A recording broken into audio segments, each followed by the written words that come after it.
beautiful downstairs. And Kimberly and Sherry did a lot of it. Is that true, Kimberly? All of it. So, all of it.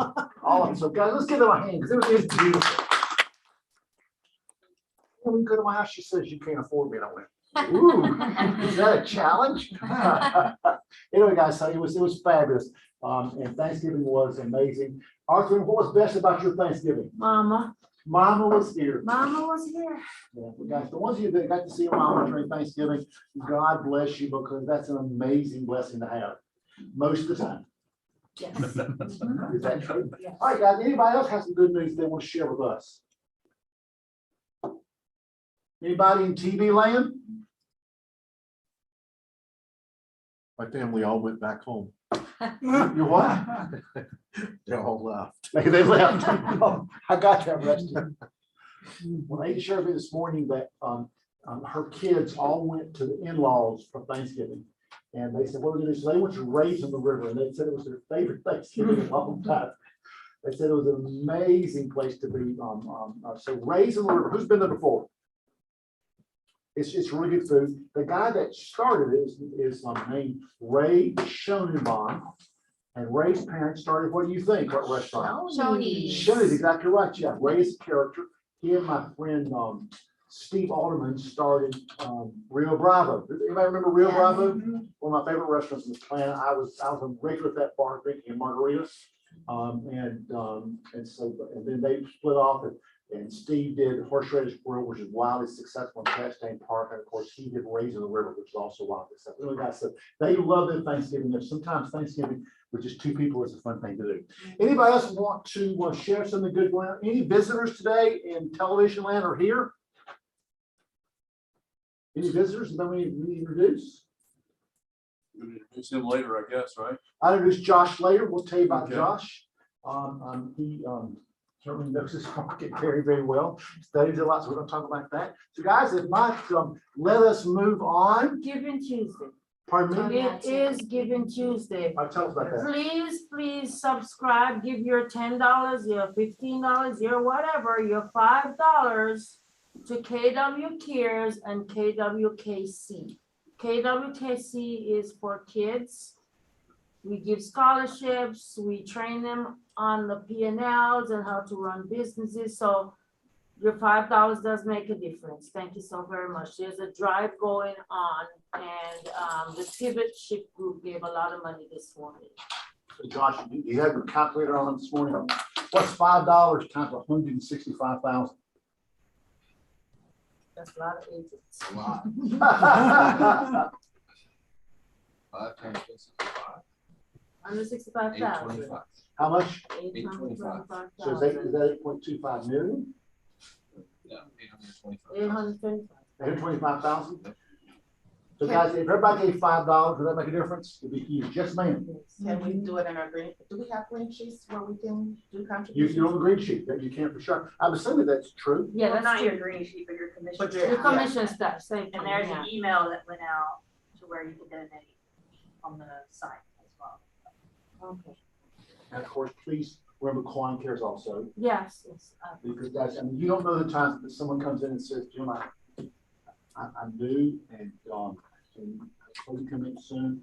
And I just need help paying my whatever. And once in a while, someone will say, someone come and tell you that, let me pay it on their behalf. That happens a lot around here. Y'all don't ever hear about it because it's just such behind the scenes, which is absolutely correct. I just realized that it's out there. Coin Cares International Coin Cares is just for what? This office. So guys, it's great. So thank you. All right, our partners. Carrie Green, are you on? There you are. Oh, hello. Good morning, guys. Happy post-Thanksgiving. Hopefully everyone's not still in a coma from all the food. I just have 2 announcements. We've gotten a lot of RSVPs for our CE class coming up. So if you haven't RSVP'd, please do, because obviously space will be limited, to the size of the room. So it's on December 13th at 1 o'clock, and it's in the Quan training room from, 1 o'clock to 4 o'clock. Cheryl's going to do contract changes. Feel like we just did this class, but here we are again, end of the year already. So we have that coming up. And then if you guys don't follow us on social media, on Instagram and Facebook, please do. And if you're maybe new to the office or new to Thomas and Brown, we do a dash into December, which is we do the first 12 days of December. We have a different giveaway each day. It's things like a s'mores basket, a movie night basket, some gift cards, just fun little things. And we have two very special characters that like to do these giveaways. So y'all be sure and start following that tomorrow. Dash into December begins tomorrow. So I look forward to seeing y'all at our class and at closing. Thank you. Thank you. How many locations do y'all have and where are they? Just We have 8 locations. So we have Woodstock, we have East Cobb, they're in your building. We have Galleria, Alpharetta, Blue Ridge, Buckhead, and Gwinnett. All over, all over town for you guys. Now, guys, anyway, we love Thomas and Brown. They are our favorite. I can say this, our favorite closing attorneys. Thank you. I do not remember the last time someone came to me and said, by the way, Jim, I had a closing in Thomas and Brown and it just was not good. Oh, thank you. That means a lot. We are not perfect, but we do try. Thank you. What's that word? You don't try, you Just do you it. just do it. Do it. We're not conceited. We're just convinced. I'm kidding. I like it. Carrie, we adore you. Thanks so much. Okay, Thank guys, you. let's move on. Profiles and best with Vince Dooley. You want to talk about that? Yes. gentlemen?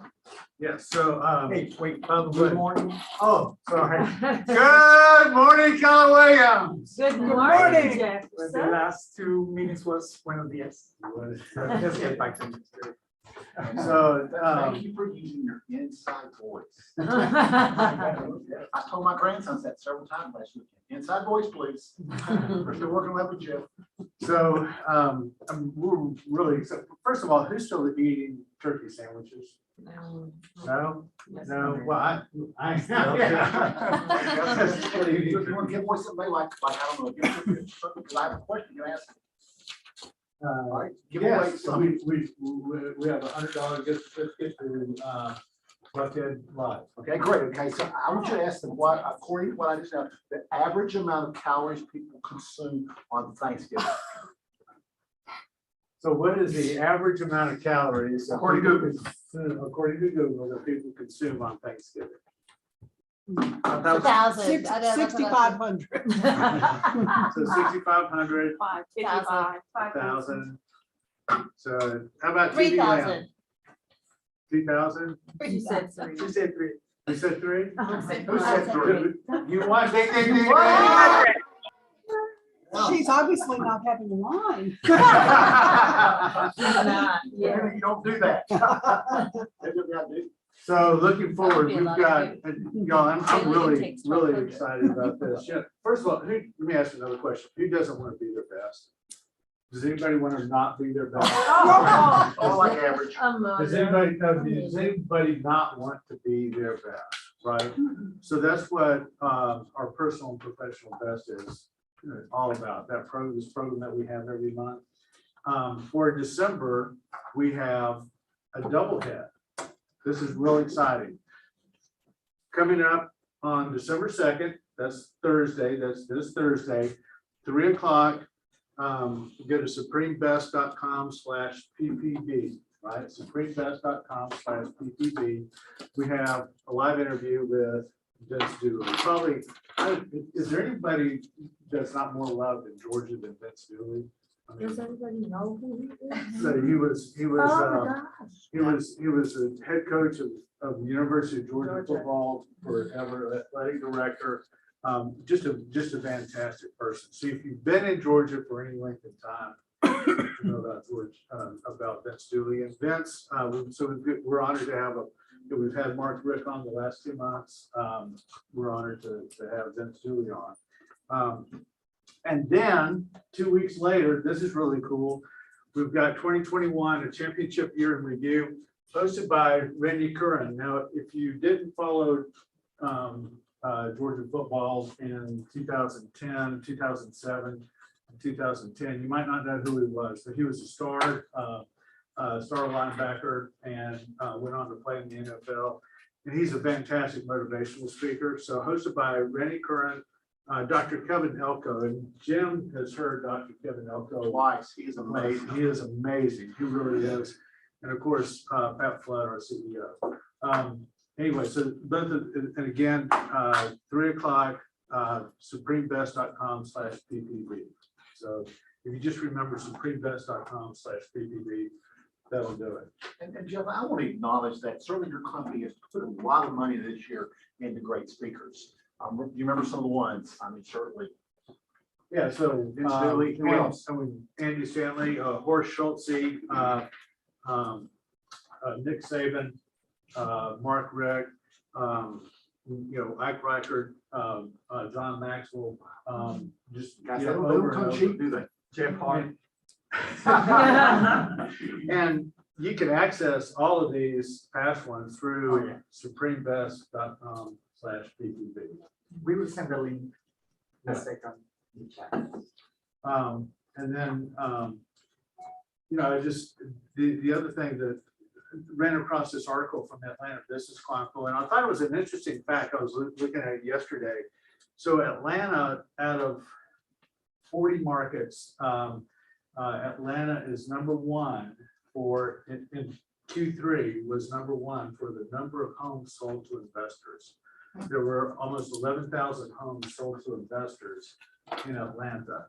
The number 2 city, I think, was Phoenix, and had a less than 10,000. And then Charlotte and Tampa were 4 and 3, and they had, around 4,500. So Atlanta had more homes sold to investors than Charlotte or Tampa, and which are somewhat similar markets.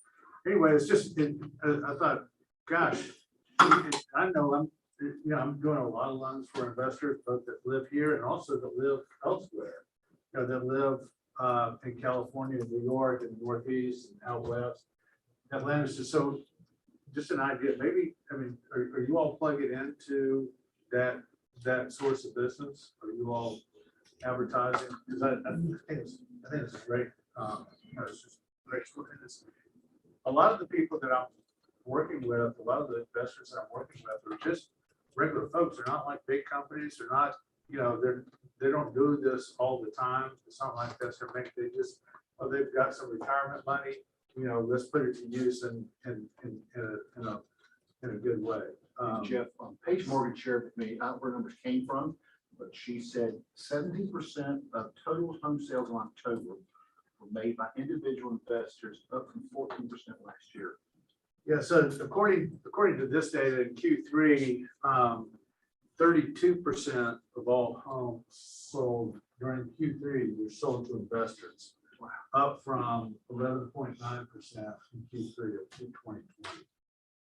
So 160% increase. Yeah. So yeah, it's a good market. Just plug it into it. Camilo and I, the Supreme Lending team, we're happy to help you make it happen. You do 203K loans? Yes, we do. Okay. And we do home style renovation, and we do all of it. Yeah, and we do home style renovation too. And so we do both of those. And I'll tell you what, you all have really blessed us this year. We're very, very thankful for all the kindness that you showed us. We don't forget it. But if you have one of those situations, I want to remind you, our 8-day rescue service, that means we can potentially close the loan in 8 business days. From the time we get the documents and the contract and everything to the time we close, and we're limited by disclosure period. So we can close in as little as 8 days. We're continuing on our 99% customer satisfaction survey rating. And it's 92% top box and 99% satisfied or very satisfied. And close on time and fund on time is 99%. So just to kind of put that in context, the industry average for customer satisfaction is about 52%. The industry average for close on time, fund on time is 64%. So it's The average closing dates is 51, 52 days. yeah. Yeah, I wanna say kudos to one of the agents here, Maria Solano. I don't know if you, yeah, of course. We have our first closing today at 2, and we close in 20 days, but I wanna say kudos to her because she was on top of everything. So that's a key factor as well to have a successful closing with the cooperation that have with everybody. So, then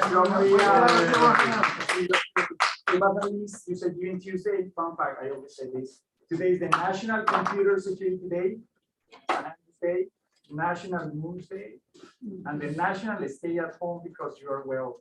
And National Mason Jar Day. Mason Jar Day, yeah, I missed that one. Great, well, thank you all. Thanks, Thank you guys. so Give 'em a much. hand. Like Y4C2Ts, I love this, guys. I love it because we live this, we live it, we breathe it. Guys, this is what sets us apart from everybody else. I talked to a lady yesterday who is now at a different company, and she says that she misses this because her company does not really do this. But guys, I want to focus on this one today, and that's trust. Trust starts with honesty.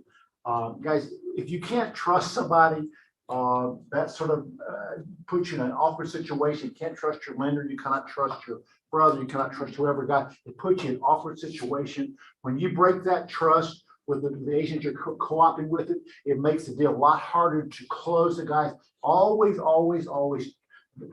speak from honesty, guys. Tell the truth, because making up lies, you can't remember which one you said last, and so trust always starts with honesty, which I love. Moving forward, real estate conference and Legion, and guys, this is every Monday, Wednesday, Friday, 8:30, guys. If you've not been there before, and the ones of you that are sitting at home are sitting here and you're thinking, well, my business wasn't great this year. Well, guys, this is the way to get started in the right direction, guys. And it's wonderful. Energy in the room is amazing. People come on, and the room has a lot of energy inside of it, guys. So please come and join Arthur Ring every Monday, Wednesday, Friday. Whether you've been here for one day or for more than 10 years, you need to come and do this because it will help you grow your business. Group coaching, work on your database. You want to talk about this, Arthur Ring? Sure. The wonderful Miss Libby will be teaching us tomorrow on how she's grown her business by working through her database. And it will be 11 o'clock tomorrow on Zoom in the Legion room downstairs. And Libby is one of those people I show up for because her story is just so amazing to me. And she just works and she stays humble. I love Libby. You know I love you, girl. Hey guys, homestead exemptions. Yeah, and this is not even ours class, it's a FYI. So next week I'll be talking about how, this is another touch for your database, how you reach out to them and just give them information about homestead exemptions and why. Cool. Thank you so much, Arthur Ring. We like that. I can do life all flexible. Guys, it's if you don't know the homestead exemption, please show up. To incorporate, corporate are not taught by CPA Don Potts. December 15th to at 11 to 12. Guys, if you don't know whether you should become a company or not, please stop by. Don will be able to tell you whether it makes sense for you or not, whether you're a single agent and have not done one deal yet, or you've been with us for more than 10 years and you don't know about this, come stop by. This is a great class, guys.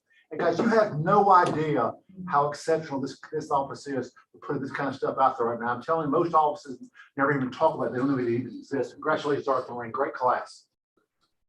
Holiday party, unfortunately, is sold out. We told you all, guys, we only get so many tickets because this place is packed during the Christmas season, guys. So please, please, please, if you still want to go, if you're an agent, please reach out to Kimberly and she'll put you on the list because someone will drop out the last minute, right, Kimberly?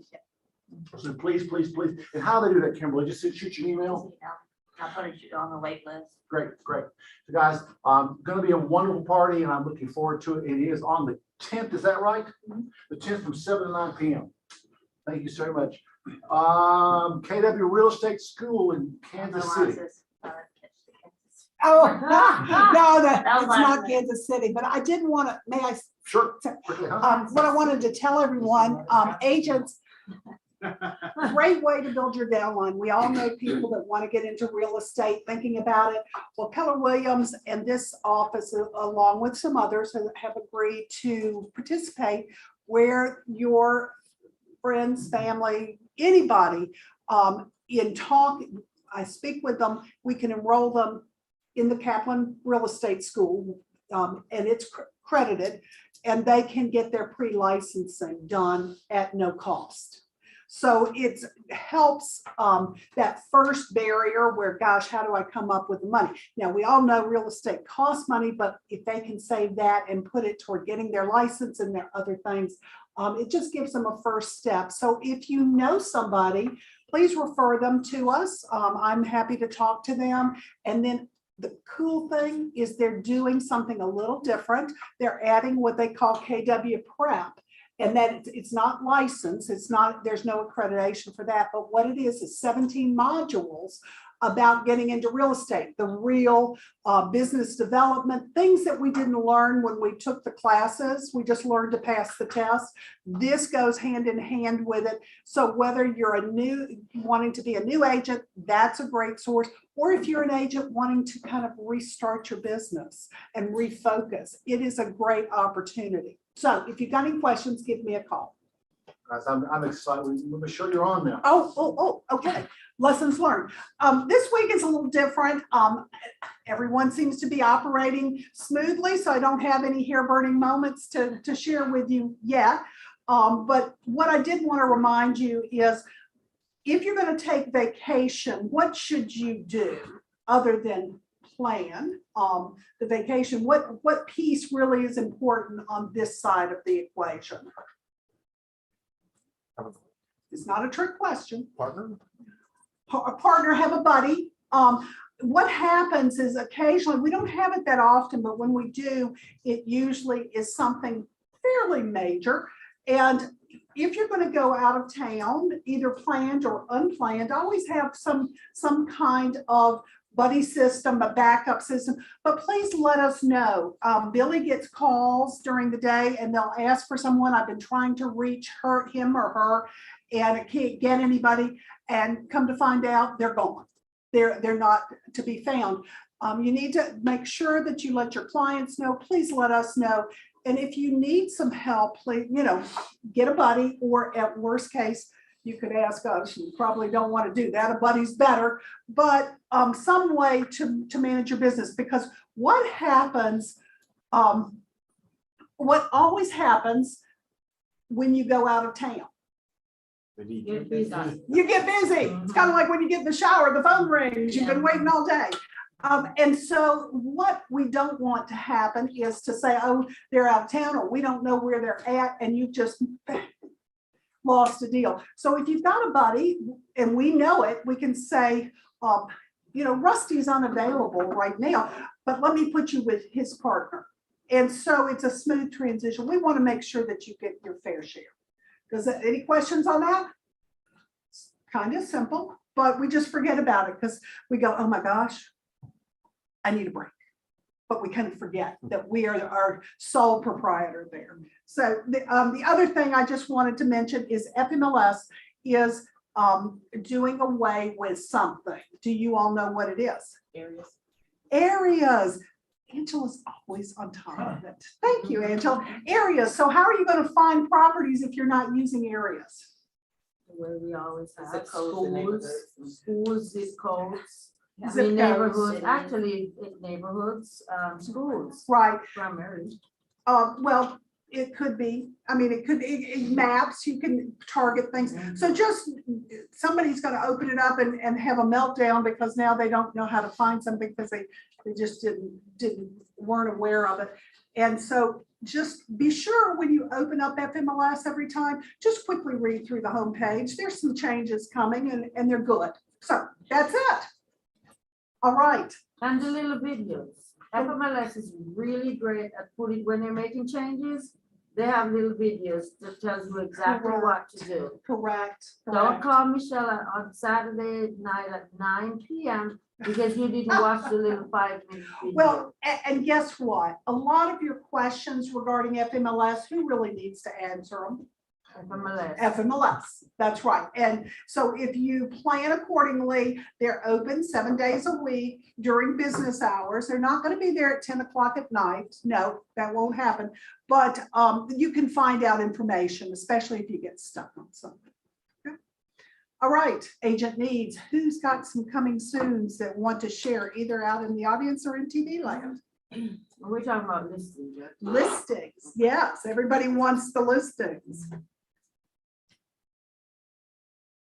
Ooh, quiet. Somebody's gonna say, oh, I've got one. All right, TV land, you, surely somebody has a listing out there. Coming. Well, okie doke. Then we'll go on and we'll do, if you've got any buyer needs that are really unique, please let us know by sharing. Unique, please. Define unique, Yes. not that I need 3 bedrooms, 2 baths, and East Cobb for 250,000. That would- It doesn't exist. That would be unique. That's unique though. It would be. That is unique. Impossible. Okay, let me say Okay. impossible or unique. But I mean, that you've got, like R3 needed an elevator several months ago. Mhm. That's unique. We are, so if we can help you, that's great. I'm finding this time of year, Mhm. anything's unique. I mean, it's Well, just, there's yeah. just not a lot out there right now. I know you said, Rusty Clark, you said not a 3-bedroom, 2-bath ranch, but I'm looking for one. And I Oh, can't, no, I mean, I yeah, can't find it. Yeah. I'm looking for 650 in East Cobb. I think there's 2 on the market right now. So really hard to find. So if anybody has any coming soon, 650s or movable, livable ranches that don't even have to be updated, please let me know. has anybody been doing letters out into kind of a farming letter? Because you can go into FMLS and get that neighborhood and sending those out. Good. I've heard some people that have had success with that. And if even not, maybe later you'll get a call and say, you were looking for something, but we're getting ready to list the home. So, okay. Anybody else? All right, I'm gonna turn it, Jim. You get it back. We had a quiet Hey, group. Michelle, before Sure. Jim comes up, I wanted to mention, guys, that next Thursday, I think you've probably seen the link on the intranet and also in your email. We're sponsoring a CE class for Code of Ethics. That's next Thursday, the 9th, from 10 to 1. And lunch will be provided. I think we've already had a bunch of people sign up for it. Kimberly says yes. So feel free to sign up for that. And if you do need the link, you can reach out to me or Heather or Kimberly. We'd be glad to have you signed up for that. Yep, because remember, you've got to have it every 2 years, right? I'm not sure it's every 2, I don't know. Everyone is. 3 years. Every 3 Oh, years. they changed 3. Okay. Do it every I've 2 had a and few you're safe. realtors that need to take it about every other month. Ah, But they're not in this office. They're not in this Yeah, office. it's okay. Guys, I always want to have you guys be in the know of what's going on in the market out there. Because as I keep telling you guys, everyone thinks that the market has always been like this, to where you put something on the market and 3 days later it's gone. Everybody believes that. The ones that have been in business as long as I have been have seen the market be high, and all of a sudden it goes down. And Gary Keller says that the shift comes how? Quickly. Come quickly. And people I respect are saying that we're in shift right now. And how you define the shift is sort of up to you. Some people see, because the houses are now in the market, rather than 1 day, they're on the market for 8 days, call that a shift. And I guess it is. I guess it is a shift because it's going in that direction. But guys, when this market is going to turn around, I would love for us to have 35 to 40 days of inventory. Wouldn't that be fabulous? You hear about a house and you're in your Florida vacation place, and you hear about it's coming on the market, and you think, well, I'll show that when I get back. Well, now, if you don't show it that day, what happens? It's gone. Someone tell me the most expensive house that's sold in Atlanta that's sold in October. Anybody remember what the price was? 15 million. How much? 15. 23, 23. Too high. 18. $18.1 million. The dollar market sold closing October. A lady in Buckhead and Glennis Beecham knew about this listing, and they she got with the buyer that won this house, and they sold it for $18.1 million. Before that, high sale was 17.5 million, which was, oh my goodness, Want to see Harvey Pop? who's? Steve Harvey? I see, right, he already bought the house. It was Tyler Perry's house. Thank you, Tyler Perry's house, and sold for 7.5 million. He had supposedly, and I don't know Tyler Perry, I wish I did, because it sounds like a great guy. Well, at the meeting, but supposedly he had 40 million in it. That's more than I made last year. Not more than Josh made last year, but more than I made last year. So guys, and now we're at 18 million. We'll be long before we're at a $20 million house. Can you all do the commission on $20 million house? $600,000. Think what it means to your family. So guys, just realize that we're getting some big sales. Now, the most expensive house that sold, I think, United States was 150 million on the coast of California. I think that's the right number, right? So guys, the market is shifting. But the question I keep asking is, so how long have we been told interest rates are going to go up next year? As long as Jeff has been talking. And I'll read. So I keep asking, when's that going to happen? And some people tell me, well, the feds are keeping the interest rates artificially low. And I go, what does that mean exactly? That they're artificially keeping them low? And why are they keeping it low? Because our economy is soaring right now. Why are we not raising interest rates? So I asked Josh Moffett. Josh, come on up. Join us, please. Welcome, Josh.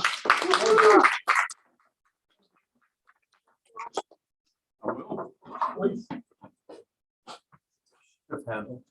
Like a scroll to read stuff about him. So this is Josh Moffett. Josh is president of Silverton Mortgage. Josh started it himself in his own home in 1998. It was Josh and Josh, I think, initially, right? Yes, boss. Still got him. Well, no, actually, you got a few more now. But so Josh started Silverton in 1998, and slow growth those first few years, and then it started taking off. I don't know what, 05, 06, somewhere in there. The company began to grow.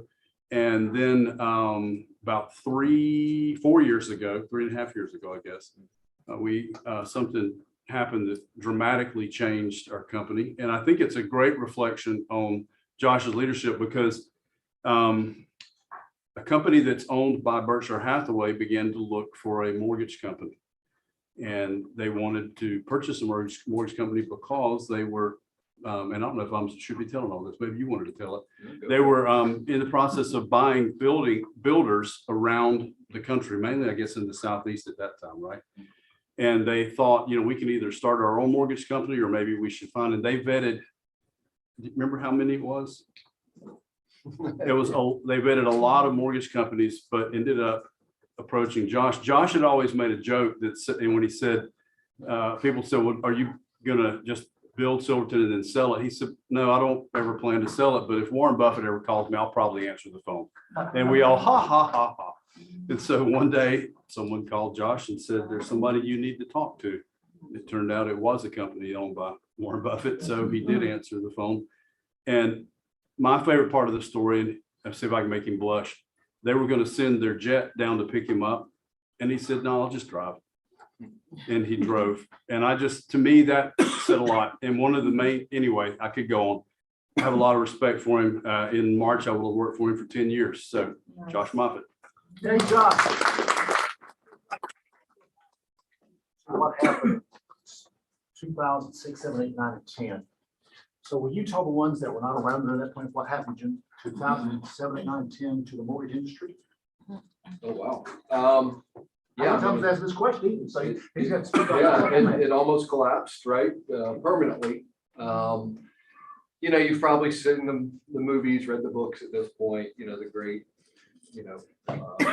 demise of the mortgage industry, subprime mortgages, all that kind of good stuff.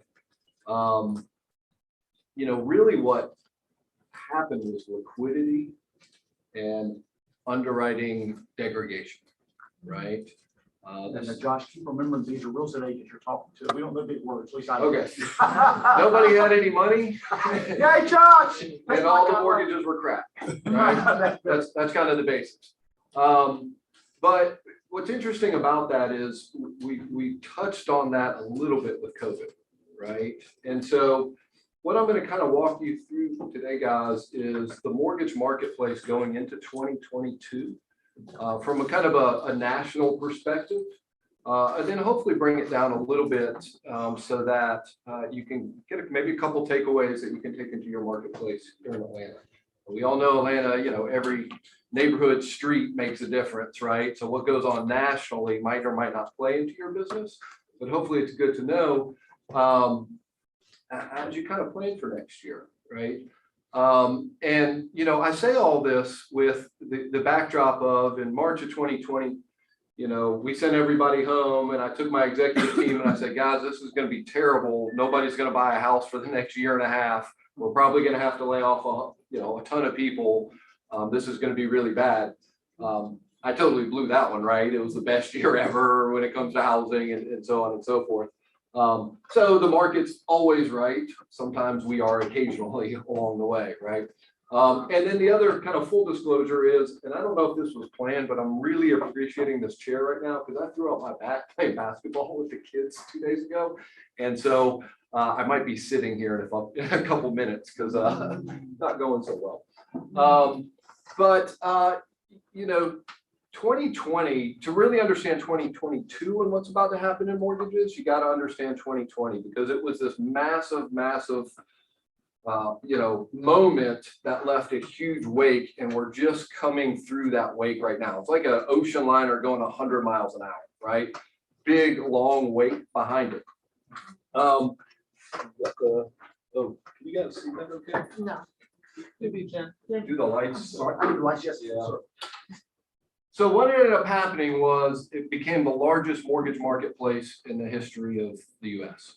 Right, the estimate was going to be somewhere around 3 trillion in a mortgage originations for that year.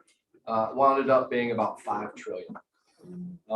Blew everything away, and really it was all from about April 1 till the end of the year, right? So it wasn't even a full year, you know, spread out over those 12 months. So massive marketplace. 17.1 million homes were originated last year to the tune of about 5 trillion.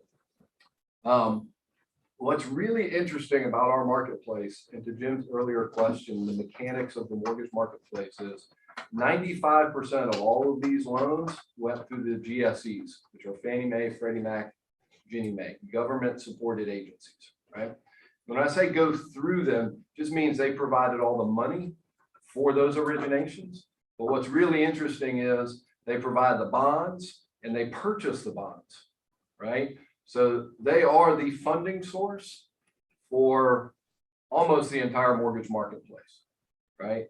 And that's what got us in a lot of trouble back in 2008. And that's some concerns kind of going into this, but it also provides some benefits, which I'll talk about here in a little bit, right? And so when you hear that the rates are artificially supported by the government, if you will, that's really what they're talking about, is they're providing all this funding. So if you take them out, if you take out Fannie Mae and Freddie Mac and Ginnie Mae and their roles in the marketplace, what would the secondary market look like? The rates wouldn't be where they're at today. Nobody in their right mind, no bank can lend money for 30 years and only get a 2% return on it. It will be outpaced by inflation. So that marketplace just wouldn't exist. So when you hear that term, oh, the rates are artificially low because of the more, it's accurate. And what they mean is that the government plays a massive role in the way mortgages are funded. And without them, rates would rise because that investor would want a higher return than the government would. Well, Justin, I think that's the question. So if they can't make money at 2% without the government, how can they make money at 2% with the government? So this gets a little kind of technical, and I don't want you guys to fall asleep. But all the money flows through the government. Means the time Silverton Mortgage, Supreme Mortgage, whenever we do a loan, our eventual buyer is the government. Let's just kind of paint it that way, right? And so we get our money back. We lend $200,000 to your client, but we don't lend them $200,000 for the next 30 years. Even if we retain the servicing on that loan, even if we're collecting those monthly payments, we're still getting that $200,000 back from Uncle Sam. And so they really provide all of the money in the mortgage marketplace for people to buy and sell homes, right? Very unique. We're the only kind of marketplace that does that. And there really is no secondary market. About 95% of that 5 trillion was backed, supported, funded by the government, if you want to use all of those terms. So no warehousing, Excuse me? no warehousing in the secondary market in today's world. Yeah, like it doesn't ever stay. You know, you hear the term, oh, we retain our servicing or we hold Right. on to all of our mortgages. That just means you collect your money. You're just, if Yeah. somebody's giving you $100 for the mortgage every month, you get about $2.50 of that to do their servicing. Now, there are portfolio products. You hear banks say, well, we have portfolio products, and they do hold on to those and keep those on their balance sheets. Maybe some jumbo loans, or you hear doctor loans for some of the banks for new doctors, those kind of things might be a portfolio product, but it's such a small piece. That's where that 5% that the government doesn't cover comes from, is kind of that portfolio piece. But it's really small. Now, a healthier market, like you were saying, Jim, it'd be great to have more inventory. It'd be great for the mortgage marketplace to get a little healthier, right? We'd like to see the government have about 80% of the market, 70, 80, because that's still needed. That is what supports US housing, always has been. But you'd like to have a little bit more of a secondary marketplace to be healthy. So hopefully that's not too confusing as it stands. Certainly have open it up for questions for you guys along the way. So right now you're saying it's about a 95.5%. Yeah. And that's not going to change in 2022. You hear the taper tantrum. I don't remember if you remember that term from a few years ago. You know, that's tapering how much bonds they're buying on the back end. That's them trying to not have as much of that paper long term and introduce the secondary market. If they do it too soon, rates shoot up too fast, stalls housing, right? So it's kind of a real delicate balance there, and when they can introduce a secondary market and stop buying mortgage bonds. And so and I'm showing you 2020 really to help you understand where we might land in 2022, because it was such a unique year that it's having a lot of carryover. So I wanted to highlight 3 lenders just to kind of tell you what that marketplace looks like and what might be the effects of 2022. Top lender in 2020 is Quicken Loans. You might have heard of them.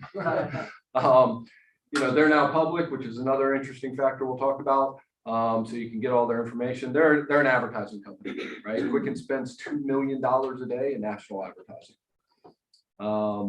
But they do it really well. They did 300+ billion in lending last year. But I think the big number there to kind of look at, which will be one of the big factors for the mortgage marketplace next year, is the percentage of refinances versus purchases.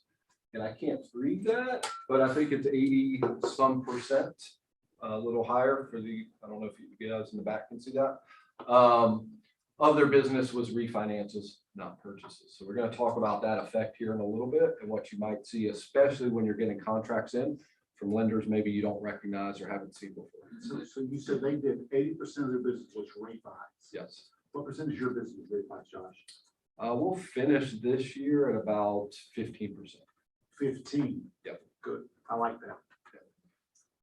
And it's highly conventional with Quicken, right? Most of their business is conventional loans. FHA, USDA, VA doesn't really fall into their kind of wheelhouse. So these are all just kind of factors, right? But still, they did $1+ million home, 1.1 million units the year before, so not too shabby.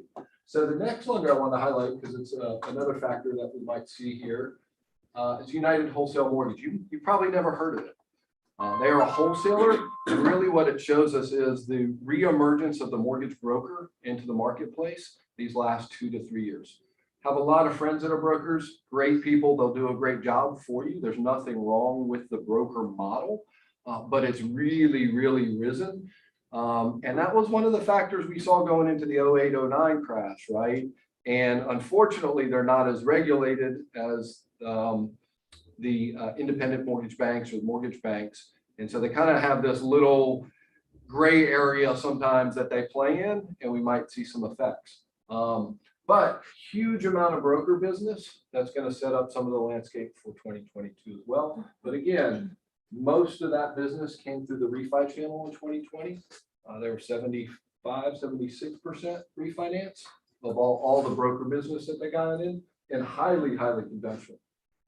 Most of that business was conventional refis, basically, right? 720, 760 credit scores, good LTVs, those kind of things. And the third one I wanted to highlight is a mortgage company you might not have heard of, but I think it's another indicator of what's happening in the marketplace. So this one's called Better Mortgages. Anybody heard of them? They're out of Charlotte. Yeah, you've heard of them. Consumer direct channel, which means they don't have retail offices kind of spread out. They're not in a Keller Williams office or anything like that. They're all centralized, I think, out of Charlotte. Massive grew. I think they started in 2017, 2018, and did 20 billion in 2020. All conventional, 100%. They don't know how to spell FHA, right? Almost 90% refinance. And here's why I think I wanted to highlight them. They are right now guaranteeing appraisals. That's kind of their marketing pitch. But if you read the fine print, it says you must use the better.com real estate agent on the buyer side. So kind of a flip-flop of what we've seen. They're a mortgage company trying to get in the real estate space, right? And so I wanted to kind of highlight, because I think that's a trend we might see of people looking for other channels of business as business slows down. That's what companies do, right? How are you going to grow in a declining market? You start to look for other channels. And I'm not sure we've seen that side of it, where it's the mortgage side going into real estate. Usually we kind of see it on the other side. But if you've got a client out there going, hey, I heard that I can get my appraisal guaranteed, I think it's just good to know what's happening out there in the marketplace to go, wait a second, how would you guarantee an appraisal? That's a really risky proposition right now, right? The other thing to note, and I haven't seen Q3 results yet from them, but in Q2 they published, they lost $90 million in Q2 of this year. So I don't know about you guys, but most businesses want to make money over time, and you can't lose money over and over and over again. They're trying to go public via a SPAC, so we'll see, right? But interesting marketplace, right? Guaranteed appraisals only if you use our better.com agency. Josh, quick question. You mentioned in a meeting recently was it 2 or 3 big lenders that went public last year? And so, that's a good point, Reed. The other thing we've never seen, and I'm not really sure how it's going to play in the marketplace, of 2020, 6 of the top 10 mortgage lenders went public. That has never happened before in our space. That is usually not the case. It's a very odd thing for it to happen. And so when you have a mortgage marketplace that's declining, margins, not rates, but margins will probably go down. Some factors I'm going to mention. How is a public company going to respond to that when you have stakeholders, shareholders, right? Not real sure what that's going to mean in our marketplace. Usually what it means is you'll have kind of a pricing war, where rates might go up kind of nationally. You might have individual pockets where rates get really, really competitive and people are driving down those rates. But I'm not really sure how that shareholder is going to respond to lower revenues in a public company, right, for the same business. So it's going to be kind of interesting. And Josh, from your perspective, can you explain to our group why you guys don't focus more on the refi market? I know from my perspective, if you're focusing on that, you're less likely to take my phone call. So if from your perspective, the reason why y'all do 15% refi rather than 9% refis?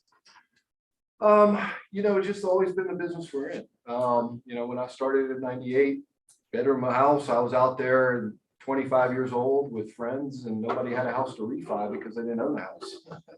They were just buying their first house, right? And so I was at baby showers and weddings, and I tell this story. If somebody had an open house in our neighborhood, I would say, hey, can I stop by? And if the homeowner will let me use your grill, I'll flip burgers on your Sunday open house, so that when people come by, I'm back there serving burgers and hot dogs, and I can hand them my card, right? I got to eat for free. That was kind of cool. But that's really just why it started, and just carried through. And it's kind of like you guys, right? I mean, do you guys also do commercial? I know, but not everybody focuses just on commercial. It's real hard to go back and forth, right? You have to be good at good analogy. Yeah, kind of 2 things. So we've always just focused on purchases. Now, when people call, our past clients call and want to refinance, we don't tell them no, right? But it's not something we market. And so that's the other thing just to think about is when you're out in the field and you get that contract from a mortgage company you don't recognize, ask them what their purchase to refi ratio was in 2020, 2021, right? And specifically that loan officer, right? Because the company could be great, but if a loan officer's only done refis for the past 3 years, they might forget a few things. They might forget how important the finance contingency is, or the appraisal contingency, right? A refi is the customer wants to do something, or purchases they have to. They sign a contract. It's a very different business model when it comes to processes and flows and work rules and engines and things like that.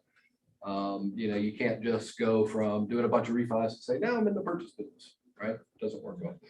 So the good news for you guys, and what you'll see here in a second, is the mortgage marketplace is going to shrink tremendously. We're going to go from 5 trillion to 2020 to 3.7-ish trillion this year, down to probably 2.8 trillion next year, or for 2022. But the good news there is it's all going to be the refi business. It's going to be about a 70% drop in the refi marketplace year over year from last year to this year. But nationally, the purchase business is supposed to go up about 8 or 9%. So you guys are in the right spot.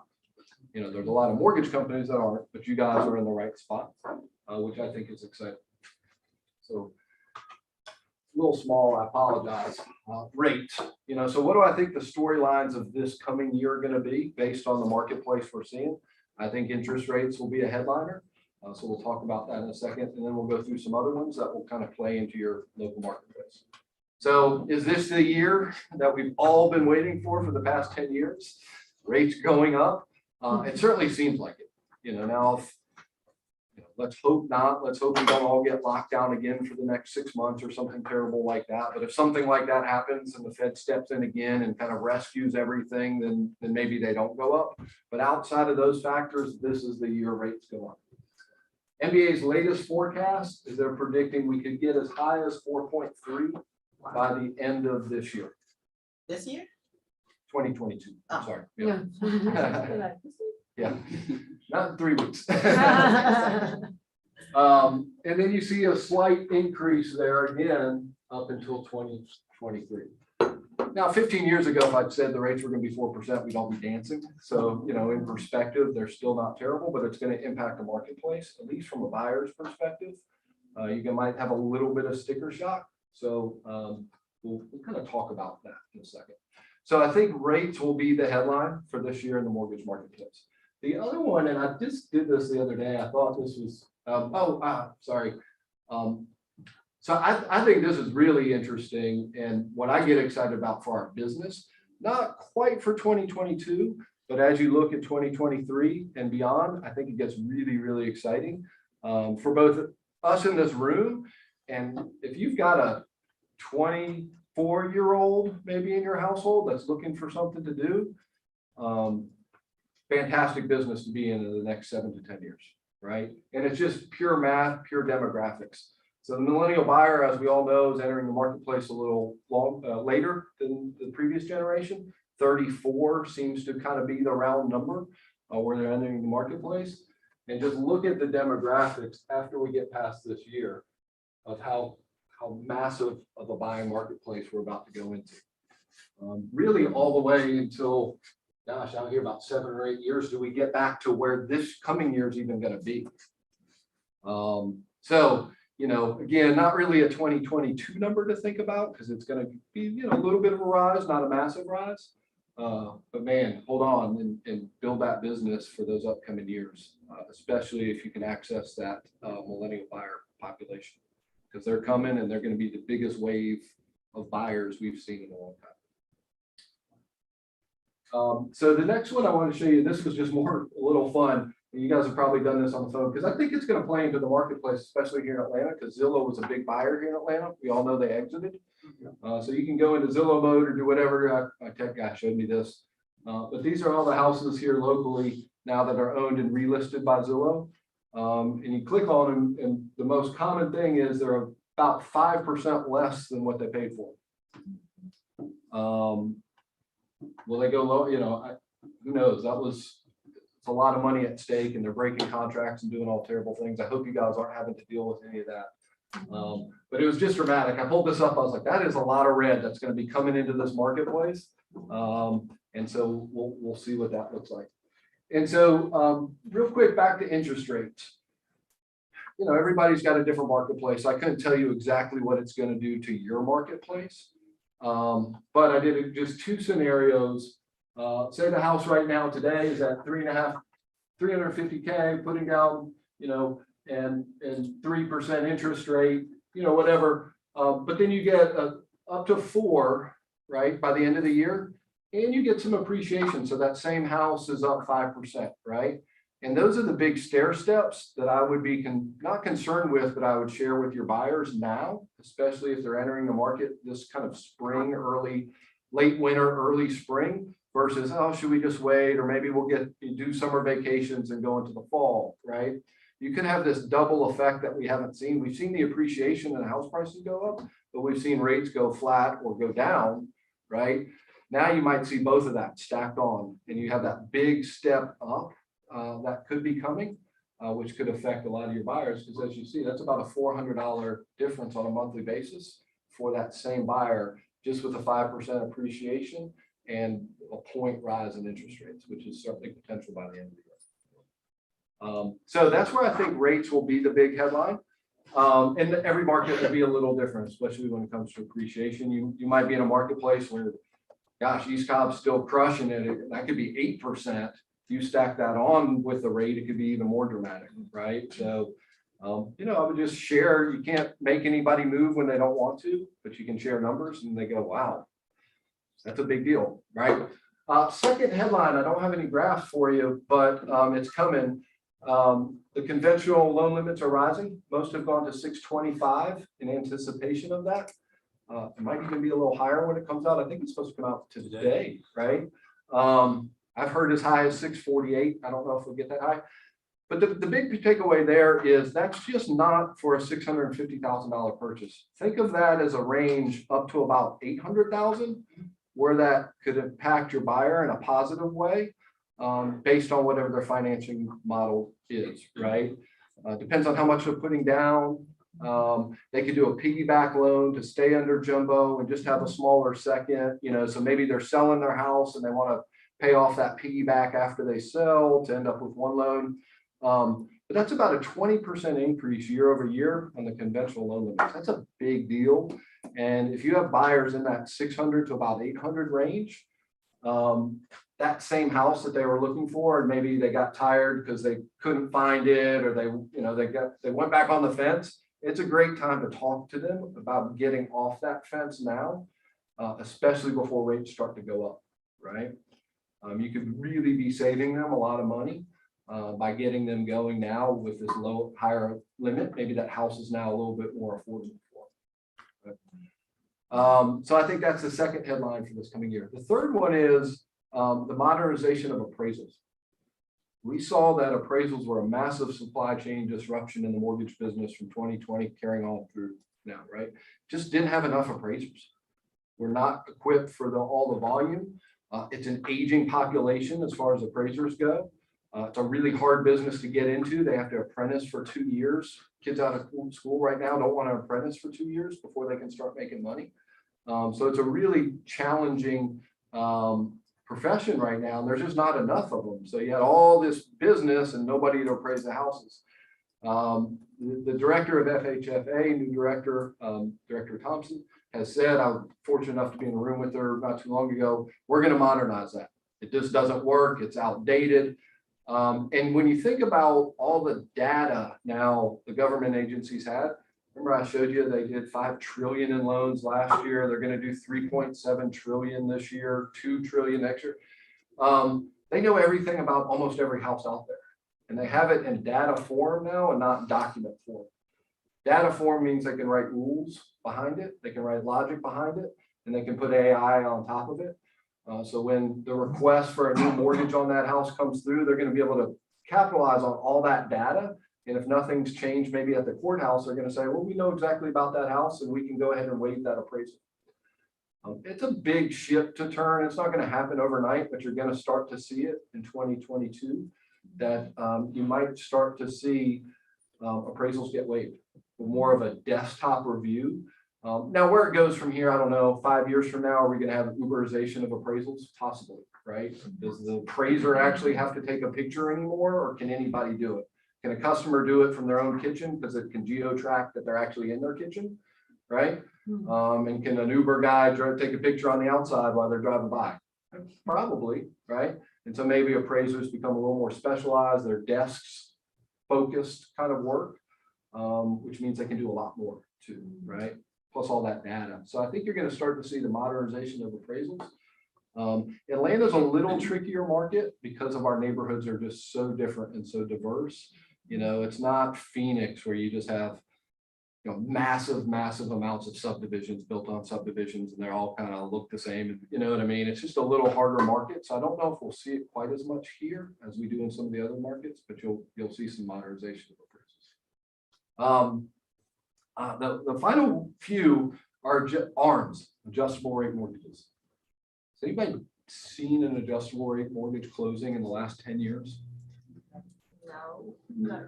Maybe 3? I don't know. Yeah. Like, you know, if rates get to 4.3, 4.5, 5, that's what fills in that gap, especially for first-time home buyers, adjustable rate mortgages.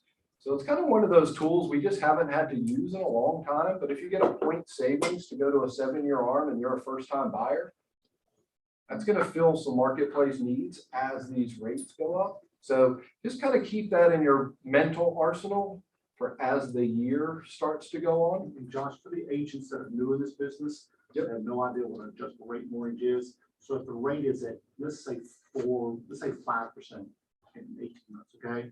What would the adjustable rate probably start at? What would you guess? Yeah, the usual rule of thumb is about a point lower. So if the 30-year fix is say 5%, let's hope it's not by the end of the year, 5% by the end of the year. You might find an adjustable rate mortgage is 4%. So that's a nice savings for that homeowner, right, on a monthly basis. And what that means is that after a certain term, that loan's going to adjust and most likely go up, but it could go down, but most likely go up, meaning it's not fixed.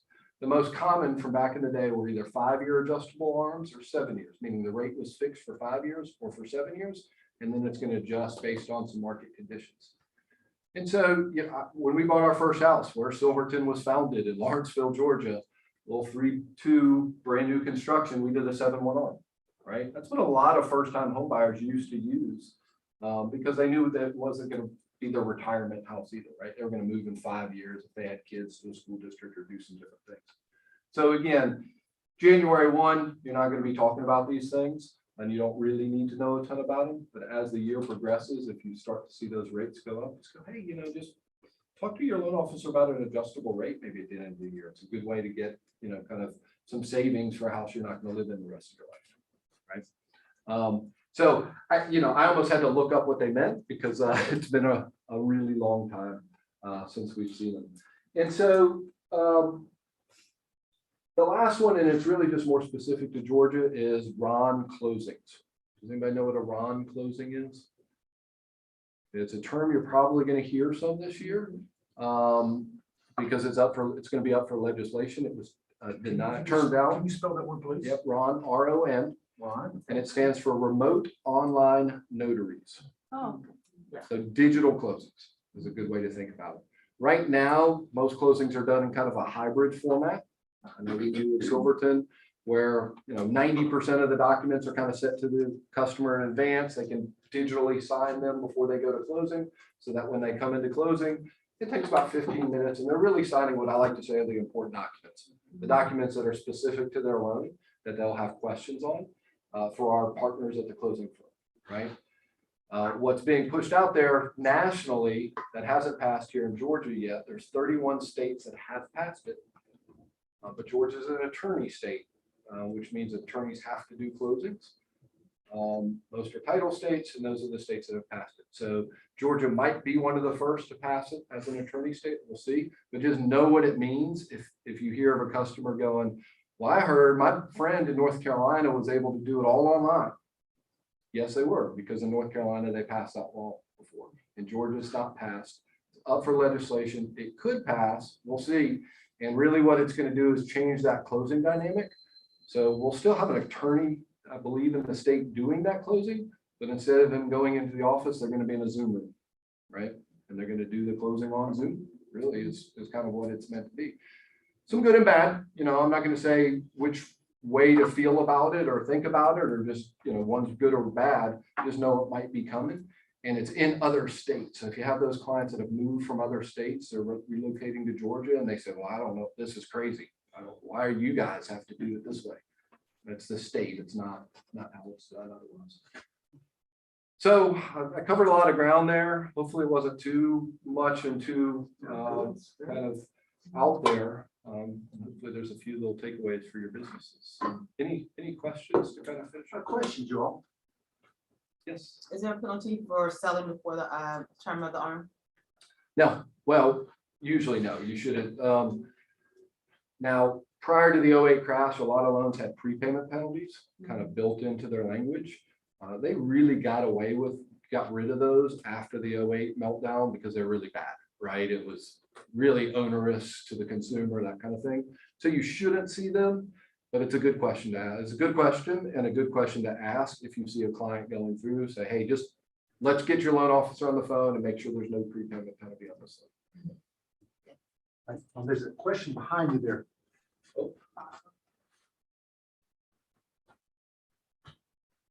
Let's see, 1% interest rate impacts buying power, say on a 500 couch, 500. Yeah, I don't know that off the top of my head. Reed, you got a mortgage calculator up? What's the question? How much, please confirm how much a 1% interest rate increases impacts a buying power on, say, a 500K house? Well, how much? If you do it on a 300, How much? it takes it to 280. Yeah. With what down payment? If you are approved at a $300,000 Loan amount. loan, and then the interest rate goes up 1%, you can now have the purchasing power of a $280,000 mortgage. Okay, yeah, that's a good way to look at it. Yeah, I always say do it on the loan amount and not the purchase price, because it can throw off your buyer's perspective a little bit there, especially if they're putting a lot down. It won't be as impactful to them as, say, somebody who's putting loans down. It's significant. It's a lot I of mean, money. and then that's, is that from our Zoom folks that are asking that question? Danielle Payne. No, of course it's Danielle. She asks good questions. She has great questions, that's for sure. Great question, Danielle. Yeah, I mean, it's. Thank you. All that holds true, and we go to 4.3 by the end of the year. It's a pretty big impact. Right. That's what I was kind of saying. If you got those buyers that are a little bit on the fence now, you're definitely doing them a service. That's why we by did giving that them- calculation of the 300 and the Yeah. 280. Yeah. to push those people over the fence. Right. Which is cool. So years ago, we used to, for loan amounts, I mean, for loan approvals, say, well, if, in appraisal actually, if the buyer wants to pay the seller $500,000 and the seller wants the seller $500,000, let's approve the loan, because, I mean, as long as they want to do it, why do we care? We'll approve the. Do you see that happening now to where they get to where the buyer wants to pay that much and the seller wants stuff that much? Just let them do it, because it's meeting of minds. Yeah, no, I think, you know, with the data behind it, if it makes sense, that's where we'll see kind of that modernization approach. I always thought too, like, you know, because we've seen it, you get 10 appraisers go out to appraise the same house, you'll get 10 different values, right? And so how much does the market come into play? In a true market setting, buyer, seller, agree, sell it, versus somebody's opinion, right? Versus data. It's kind of an interesting intersection. Do I think collateral value will ever be totally taken away? No. But I think it will be supported by data, because you also, you know, we have a fiduciary duty to make sure that customer's in the right spot, right? And just because a seller says the house is worth that and they fall in love with it and they pay way too much for it, you're not really doing them a service by letting that happen without some kind of factual information. Now, if they want to pay more for it, and come up with their own cash and do those kind of Which things, is what's happening which today. is what you kind of have to do today, right? Yeah. Then, hey, you can only kind of give them, hey, this is what, the value is coming up at. I always thought there should be just, the appraiser saying 500, there's a 2% leeway up or down that can be buyer specific, to say that the buyer agrees that they'll go 2% over appraised value and still let the loan be based off of that, because this is truly an opinion, but they haven't taken my calls on that one. Are y'all other questions? Anybody in television land have a question? Anything else up there, Kimberly? Did you get them the numbers, Reed, on the? I'll send it to her. Okay, yep, Reed will It's send really, that. really scary, the thought that if we go back to drive-by shootings for appraisals. Probably shouldn't. Well, I mean, they do, they drive by, they shoot the picture. Yeah, I mean, that's what got us in so much trouble, some of those houses that they shot were not there. There were no houses there, because we didn't have licensed appraisers doing that, and so many desktop appraisals were approved in 06, 07, 08. Yeah, It scares me. that's probably a question I get asked the most is, you hear subprime coming back, drive-by appraisals, all that kind of stuff. Are we going back? We're pretty far away from there. There are some signs, right? There's some, kind of things that are out there going, gosh, that reminds me a little bit of 2008. That's not good. But, you have appraisal independence now, which is law. And so mortgage companies have to order appraisals a way different way than we used to, right? Used to be, and Silverton never did this, but, there would be $100 bill with that appraisal order, right? And or the appraiser wasn't licensed, and or that appraiser was your brother, and you guys were all in on it together, right? And there was just a lot of really bad stuff going on. So there's some. Pick your appraisal. Yeah. Yeah, your favorite appraiser did all your appraisals, and that was great because you got to build that relationship and you got really good quality for the people that were doing it right. But the problem is just a lot of people were not doing it right. And yeah, I'll never forget, I got a call from a loan officer's client that was not happy about us questioning this loan. And it was around the value, and the property was down in the old Fourth Ward. This was like 15, 20 years ago. And Fourth Ward's amazing, right? Like now it's changed quite a bit, but it was very different neighborhood back then. And it was supposedly worth like $1 million. And I was like, there is no way there's $1 million home over there. I'm gonna just go over there, right? And turns out it wasn't the picture of the house, it was some other house, right? It was, the total scam, right? It was boarded up, all those kind of things, and it was the quintessential issue back then. I was like, yeah, we're not going to be doing this loan for you or for anybody involved in this call moving forward, So but we're pretty far away from that. Josh, I used to call the appraiser. I say, hey, Bill, it's Jim Alexander. How you doing, buddy? Doing great. You make this appraisal work. If you want my business. Yeah. That was the old way, guys. If you want my business, you better make this appraisal work. Yeah. We can no longer do that. There's a reason for that. That's true. And did they use AI or Zillow to determine values of homes? Yeah, that's what was, well, one, it's funny because the last 2 years I saw it called iBuying, and then when it collapsed, it was called house flipping. I was like, well, that's what it was the whole time, guys. But yeah, they were using algorithms to say, houses would keep doing this, right? So if we buy here, we're going to sell it here. He used estimates. Exactly right. He used estimates. So I wondered about Josh. So it didn't work for Zillow. Why does it work if you think it's going to work for them? Who thinks it? Did you say they're going to use AI to determine appraisal some? Well, they're going to use data on the house that they already have to determine if the value is supported that somebody's willing to buy. They're not using it to project what the value. Zillow is using to project where values were going. The GSEs would use it to verify that the value is there that somebody's willing to purchase. A little different there. That's what got Zillow in trouble is their robots were telling them to buy the house today and it was going to be worth 30% more in 6 months. That was the case. I got other questions? Anybody?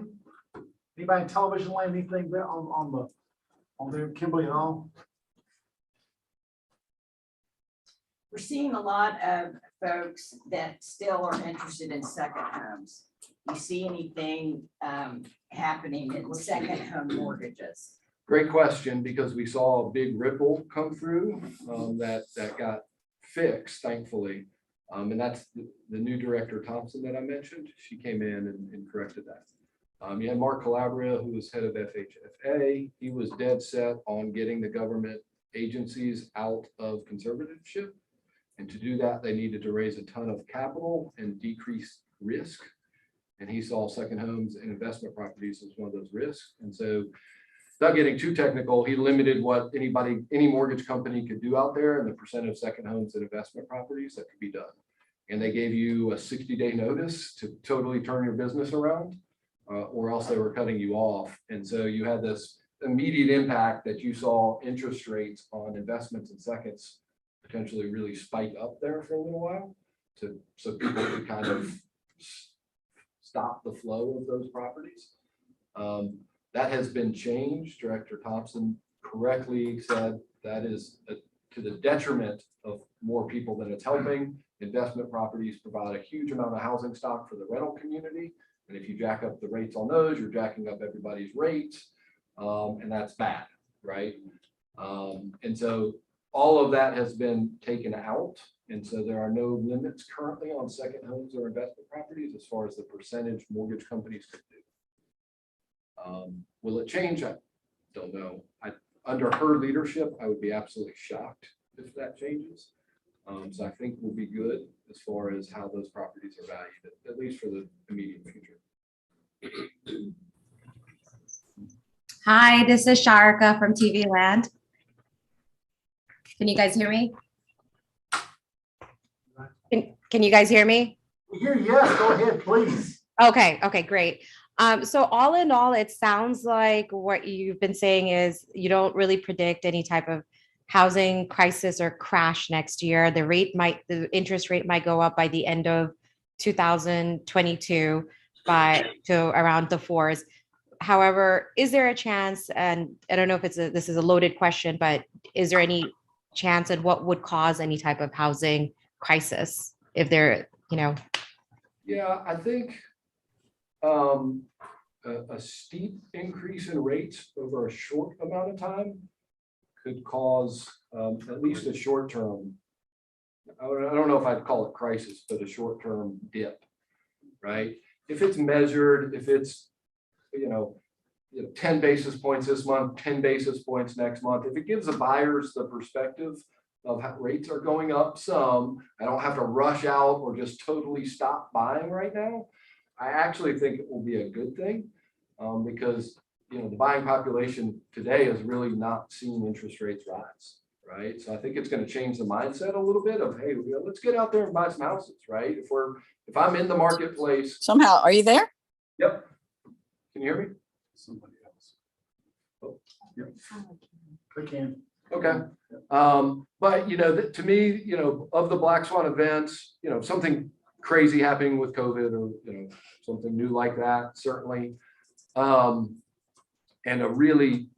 if the Fed really gets aggressive in the rate rise, to fight inflation, if that happens really fast and real aggressively, you'll see those rates jump. And if that happens, I think we're all going to have a bit of a pause there in housing for next year, right? Until the market settles down a little bit. Josh, I from my perspective, and I don't have your all's knowledge on all this, and I respect it greatly, and I get that. But I think two things could happen next year that could affect us. I don't see rates going up much next year, only because it is what type of year next year? Election year. Now, I don't think that they will risk slowing this economy down. And guys, that's a pure novice opinion. I don't have anything to base it on except for 38 years of real estate. What do you think? I don't know that the midterms will affect us as much. I think that there are too many other points that we're dealing with on the political stage. Okay. And I think that the economy, of course, is always, it's follow the money, follow the money. But I don't know that that's going to have a great impact. What the only fear, and I don't like to work from fear, and I don't work from fear. You do not. Is that if we have a nationwide, which and a global situation with the health world, that would change everything. It's just the same thing that we went through 18 months ago, 19 months ago, when we said, gosh, the last time we had a pandemic, this is what we did. Well, we don't know. It's true. We didn't know then. We know now that, sheltering in place can change the world economy. Josh, I'm gonna leave you on this question. I believe the one thing that may slow our market down is gonna be inflation. Inflation. Inflation. Inflation. That's by far. When my you pay biggest concern. $7.49 for a bag of Fritos, something's wrong. $7.49. Wow. It's a big bag of Fritos. It's still expensive. Where was that? At Ingles. Yeah, the Federal Reserve has one tool. Interest rates. That's right. That's all they got. So the only way to fight inflation is to raise, borrowing rates. So it's coming, how fast, how much. But Josh, let's say it one more time. So you think if inflation is high, that raising interest rates is the way to fight that? Is that what you just now said? That's the Wow. only Yeah. way. Remember, They do it all the time. come on, let's Or get back to when we were children. Back in, And, 1980. Yeah, Yeah. when inflation went through the roof during Jimmy Carter's, what did the feds do? They had to do something to fight the inflation. They had to do something to fight the gas prices. So what did they do? They raised the interest rate. They raised prime. They raised interest. They raised every Right. single level. And mostly the bank to bank and government to bank loan lending, which we wound up with 18% interest rate. And I know that anybody that's under 50 in here, you're going, what? But it's not just a story that your grandparents tell you. We really did have interest rates that high. Well, based on that knowledge, Josh, I now agree with you that I think there's a good chance that we'll be at 5% this time next year. Based on that knowledge, I've forgotten that. So remember, guys, I was a middle school math teacher, and so I'm not that sharp at numbers. So just realized that. So that's a great analogy. Anything else you'll keep asking questions? I love having Josh here. Your CDs did well. Yeah, exactly. For the savers. I said your CDs did well when we were paying 14 and a half yes. for interest rate on my first home. My CD was good. Exactly right, Joe. Jim, the first entity I worked for out of college, first real job was a Savings and Loan Association. And they had 5-year CDs that were maturing that had earned 15%. CD earning 15%. Think about that. But the thing about it is you had to cash that CD in to buy a house. That's right. Because the loan, you were buying a 7% assumable loan, and then you had, 35% that you had to come up with to meet that. So, and that was at 17%. So you do a Fannie Mae wrap and there you go, but you got to have that money out of your CD. So you just said a word that hasn't been used in a really long time that will start to come into play is You think so? assumability. Oh, yeah. Okay. FHA loans are assumable, Fannie Mae loans are not, which means when that person goes to sell their house a couple of years from now and they're at, say, today's rate of 3%, that buyer could come in and buy their house and assume that loan at 3%. So it could be a huge tool that gets used later on in life. So if you have any of those first-time buyers that are thinking about FHA loans, and the market's been discouraging that, right? Because you can't get a contract through if the buyer's got an FHA loan. You know, just know that you actually they might be in a really good financial position. It might help them sell their house 5 years from now And by having an VA? FHA loan. And VA? I think VA is too, but you know, you got to sell to a vet. Yeah, so it's It's not assumable by an outside person. Because they've actually lent the money. Yeah, VA is guaranteeing it, so Right. they want to guarantee back to a veteran, but FHA is open. So, Let's get I creative. remembered, assumability. It's been a while since we talked about that. Yeah, it could be important, especially as we go through the year, for those first time buyers. You just have to get FHA in the contract. That's the hard work. But, as the market cools, people be, more open. And make sure you work with a lender that knows how to spell FHA. Y'all see what happens for people like Josh? They can dumb it down to me, which I love. This is the only thing I've done for my whole life. So, put me out in the real world and I just walk around and bump into corners. So. Can we give him a hand, guys? Thank you, Josh. For your 10-year partnership with us. Absolutely. Thank you, guys. Trying to keep Reed under control. Stuff. Full-time job. Guys, anything else before we close? Can you talk about anything else? Thank you all so much, and you are dismissed.